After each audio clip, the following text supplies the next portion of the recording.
आज के तेज रफ्तार दुनिया में हम सभी को लगता है कि समय हमारे हाथों से फिसलता जा रहा है। काम का बोझ बढ़ता जाता है, लेकिन दिन के घंटे वही 24 रहते हैं। क्या आपने कभी सोचा है कि एक सिंपल टमाटर आपकी प्रोडक्टिविटी को कैसे बदल सकता है? जी हाँ, आपने सही सुना। आज मैं आपको पोमोडोरो टेक्निक के बारे में बताने जा रही हूँ, जो न सिर्फ आपका टाइम मैनेजमेंट बेहतर बनाएगी, बल्कि आपको स्ट्रेस फ्री भी रखेगी। पोमोडोरो टेक्निक का जन्म 1980s के दशक में हुआ था, जब फ्रांसेस्को सिरिलो नाम के एक इटालियन स्टूडेंट को अपनी पढ़ाई में फोकस करने में परेशानी हो रही थी। उन्होंने अपनी किचन से एक टमाटर के आकार का टाइमर उठाया और खुद से कहा कि वो सिर्फ 10 मिनट तक पढ़ेंगे।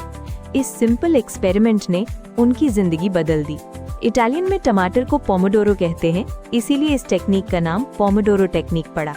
ये टेक्निक बेहद सरल है। आप अपने काम को 25 मिनट के छोटे इंटरवल्स में बांटते हैं, जिन्हें पोमोडोरोस कहते हैं। हर पोमोडोरो के बाद 5 मिनट का ब्रेक लेते हैं। 4 पोमोडोरोस कंप्लीट करने के बाद आप 15 या 30 मिनट का लंबा ब्रेक लेते हैं। ये साइकिल आपके ब्रेन को फ्रेश रखता है और बर्नआउट से बचाता है।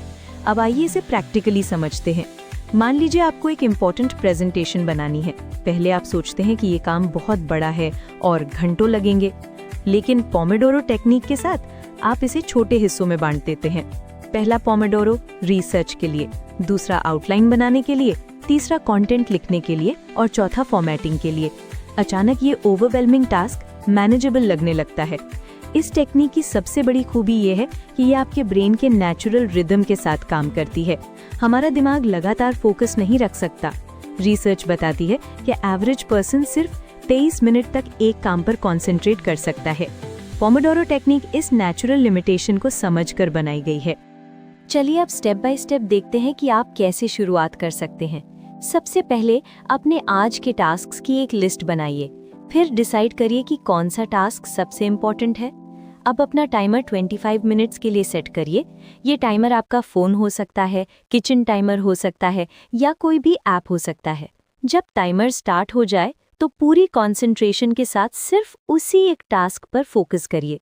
यहाँ एक बहुत इम्पोर्टेंट बात है, इन 25 मिनट में आपको कोई भी डिस्ट्रैक्शन अलाउ नहीं करना है। फ़ोन को साइलेंट मोड में रखिए, सोशल मीडिया बंद करिए और अगर कोई अर्जेंट नहीं है तो मैसेजेस का रिप्लाई भी बाद में करिए। ये आपका सेक्रेट टाइम है, सिर्फ आपके और आपके काम के लिए। जब टाइमर बजे तो तुरंत काम रोक दीजिए, चाहे आप बीच में ही क्यों ना हो। ये बहुत ज़रूरी है क्योंकि ये आपके ब्रेन को सिग्नल देता है कि ब्रेक टाइम है। अब 5 मिनट का ब्रेक लीजिए। इस ब्रेक में आप पानी पी सकते हैं, थोड़ा स्ट्रेच कर सकते हैं या बस आंखें बंद करके रिलैक्स कर सकते हैं, लेकिन फ़ोन चेक करना या कोई हेवी मेंटल एक्टिविटी अवॉइड करिए। मैं आपको एक रियल एग्जाम्पल देती हूँ। मेरी एक फ्रेंड है प्रिया, जो ग्राफिक डिज़ाइनर है। पहले वो पूरा दिन कंप्यूटर पर बैठकर काम करती थी, लेकिन शाम तक बिल्कुल एग्जॉस्टेड हो जाती थी। जब उसने पोमोडोरो टेक्निक ट्राई की तो उसकी लाइफ कंप्लीटली चेंज हो गई। अब वो हर 25 मिनट्स में ब्रेक लेती है, आंखों को रेस्ट देती है और रिजल्ट ये है कि उसकी क्रिएटिविटी भी बढ़ गई है और हेल्थ भी बेटर हो गई है। अब बात करते हैं कि अगर आपका माइंड वॉन्डर करे तो क्या करे। ये बिल्कुल नॉर्मल है, स्पेशली शुरुआत में। जब भी कोई रैंडम थॉट आए तो उसे एक पेपर पर क्विकली नोट कर दीजिए और फिर अपने मेन टास्क पर वापस फोकस करिए। इस टेक्निक को एक्सटर्नलाइज्ड डिस्ट्रैक्शंस कहते हैं। आप अपने ब्रेन को अश्योर कर रहे हैं कि आप उस थॉट को भूलेंगे नहीं, लेकिन अभी नहीं सोचें।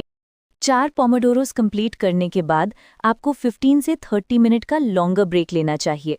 ये टाइम आप कुछ भी कर सकते हैं जो आपको रिफ्रेश करे। वॉक पर जा सकते हैं, हेल्दी स्नैक ले सकते हैं या अपने फेवरेट म्यूजिक सुन सकते हैं। ये लॉन्गर ब्रेक आपके ब्रेन को रिचार्ज करने